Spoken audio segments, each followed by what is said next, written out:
All right, everyone. Back here doing some more port work on Project Norge. Last videos I showed you when I was in there just kind of doing the rough initial cut in there. And now I'm going to go in there with these smaller bits.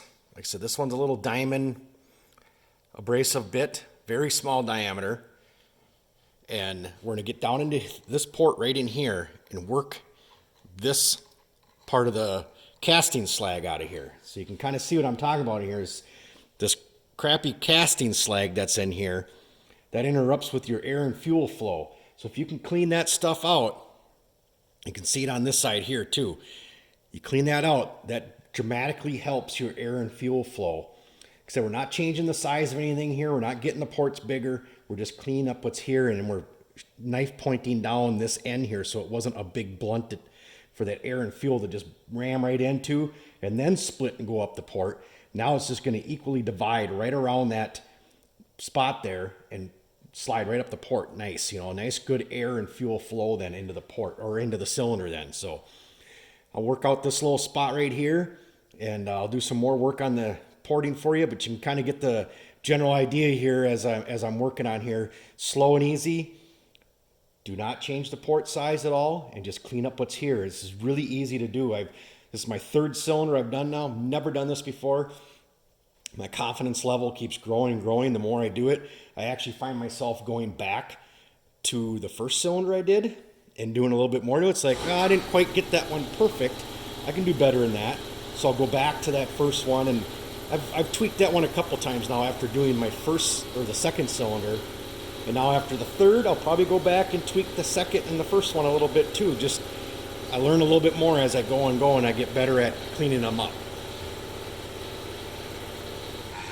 Somebody on Facebook, I put up my video from yesterday, and somebody on Facebook had added a link on there on some really nice tools for doing port work and stuff.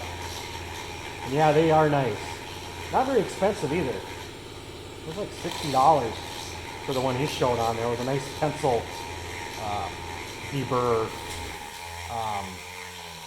But I didn't want to have to go buy more stuff. I already had some tools that I figured would do the job. And I just kind of wanted to prove to myself and demonstrate a little bit that, you don't really have to add to your tool collection to do something like this. And this takes a while here. I mean, you just got to be patient. Have a beer, smoke a cigarette, whatever your deal is. Enjoy yourself doing this here. This is like therapy work. You really don't have to think too hard. Just watch what you're doing and watch the port come into shape, There's no hurry here. I try not to be in a hurry. Try to do this is relaxing work. You gotta look at it as relaxing work.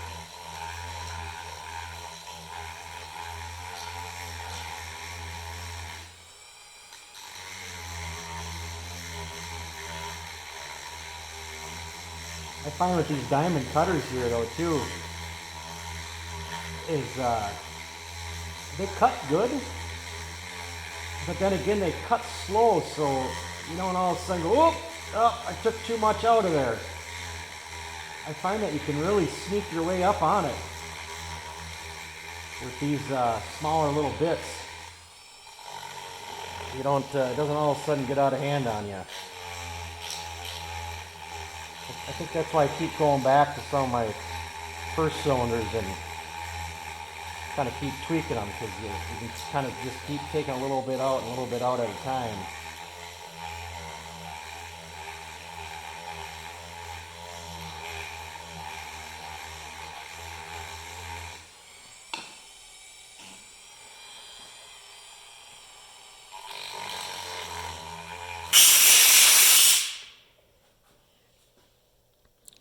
Kind of see the difference in there now. It's shiny all the way through, not as much scale in there. And I'm just about done with that one. I can maybe sneak up in there a little bit further up in there.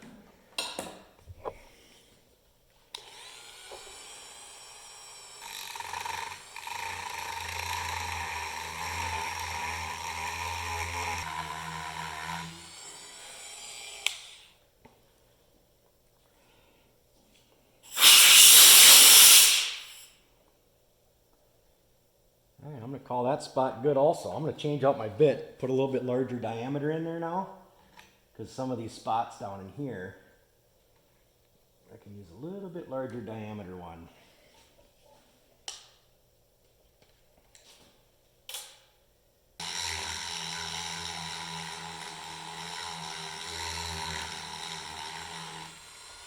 Let me finish this one up here, and then I'll rotate the cylinder in the vise here.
I tell you, trying to keep the camera in a spot that you guys can see what's going on and trying to keep the light in a spot that I can see what's going on, it ain't easy.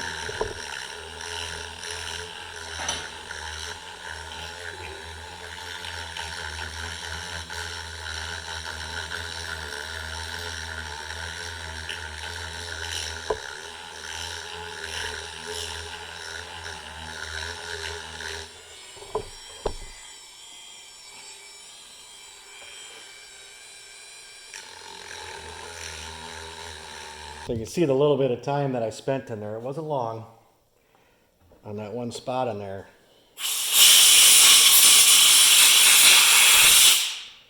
And how I cleaned that up in there real nice now. That'll definitely help on the air and fuel flow. Well, I'm going to conclude that video from here. You can see basically that's the bit I'm going to be using to do all the final cleanup everywhere in this cylinder.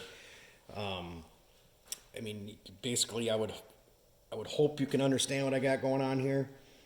Like I said, I'm just going to finish cleaning all this stuff up. No sense boring you with all that.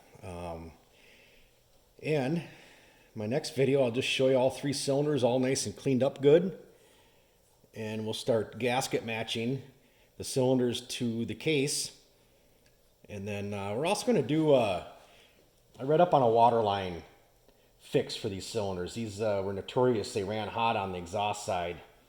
So we are going to end up tapping these cylinders out, putting a T-fitting in, and we're going to link all the cylinders together with a water line and run it around the back of the motor and then tee it into where the thermostat switch is at. So that's something else we're going to show, the modification we're going to do on these cylinders here. So we'll do that also. So hopefully these few little things that I'm doing to these cylinders are going to add up to some better performance. If it doesn't, well, I sure had fun doing it. I mean, what else am I going to do? So spend time working on the sleds, whether if it's productive or not, I guess. So, but thanks for watching, guys. Please subscribe if you haven't already, and stay tuned.